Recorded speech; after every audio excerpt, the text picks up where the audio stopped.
Simo Häyhä was born on December 17, 1905, in the small village of Rautjärvi, located in the Karelia region of Finland, near the border with Russia.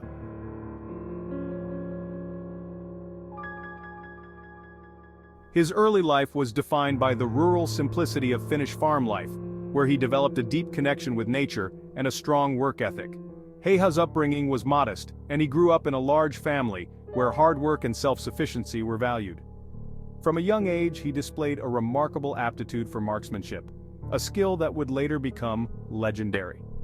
Häyhä's marksmanship abilities were honed through years of hunting in the dense forests surrounding his home. By the time he was a teenager, he was already an accomplished hunter, capable of making precise shots in challenging conditions. This natural talent for shooting led him to join the Finnish Civil Guard, a volunteer militia, at the age of 17. It was here that Häyhä's marksmanship skills were formally recognized and further developed through rigorous training.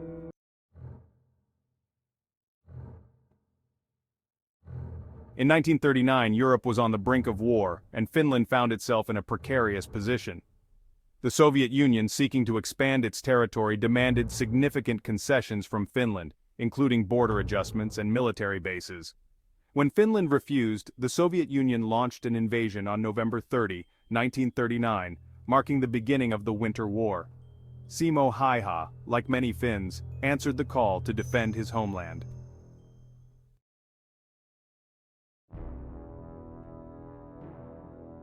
Häyhä was assigned to the 6th Company of JR-34, part of the Finnish Army, and was deployed to the Karelian Isthmus, where some of the fiercest fighting of the Winter War took place.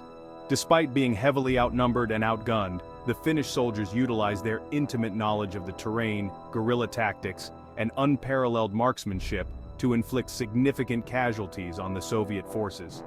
Häyhä, in particular, became a thorn in the side of the Soviet army. Using a standard-issue Finnish M/2830 rifle, Häyhä would camouflage himself in the snow, often lying in wait for hours in temperatures that dropped as low as -40°C. His all-white snow camouflage suit and his meticulous use of the environment allowed him to blend seamlessly into the snowy landscape, making him nearly invisible to the enemy. Häyhä also took several measures to ensure his survival and effectiveness.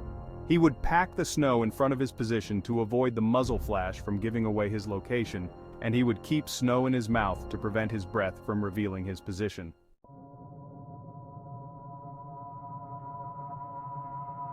It was during this period that Simo Häyhä earned his chilling nickname, the White Death. The Soviet soldiers, terrified of the unseen sniper who seemed to strike without warning, began referring to him by this moniker. The nickname encapsulated the fear and respect Häyhä commanded on the battlefield. His ability to remain hidden and deliver lethal shots with unerring accuracy led to him being credited with over 500 confirmed kills, making him one of the deadliest snipers in history. The legend of the White Death grew with each passing day.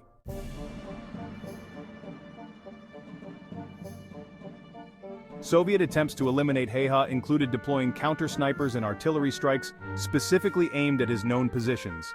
Despite these efforts, Häyhä continued to operate effectively, often changing his location to avoid detection. His extraordinary skill and survival instincts made him a symbol of Finnish resistance and resilience. Häyhä's exploits during the Winter War were not limited to his sniper activities. He also participated in close-quarter combat and served as an invaluable asset in reconnaissance missions. His contributions were instrumental in several key battles, including the Battle of Kola, where Finnish forces held off vastly superior Soviet numbers through sheer determination and tactical brilliance.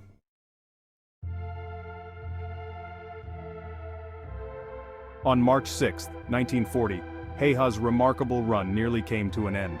During a fierce battle, he was struck in the face by an explosive bullet fired by a Soviet soldier. The injury was severe, shattering his jaw and disfiguring his face.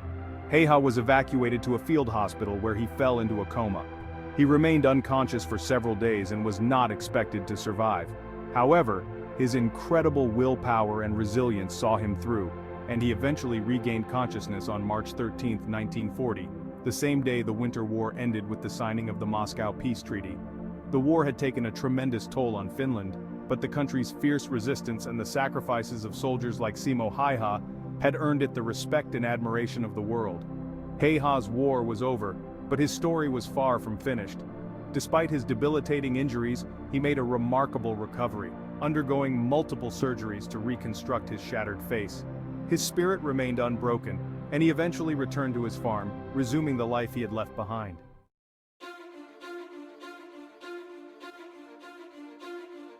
In the post-war years, Hayha became a national hero in Finland.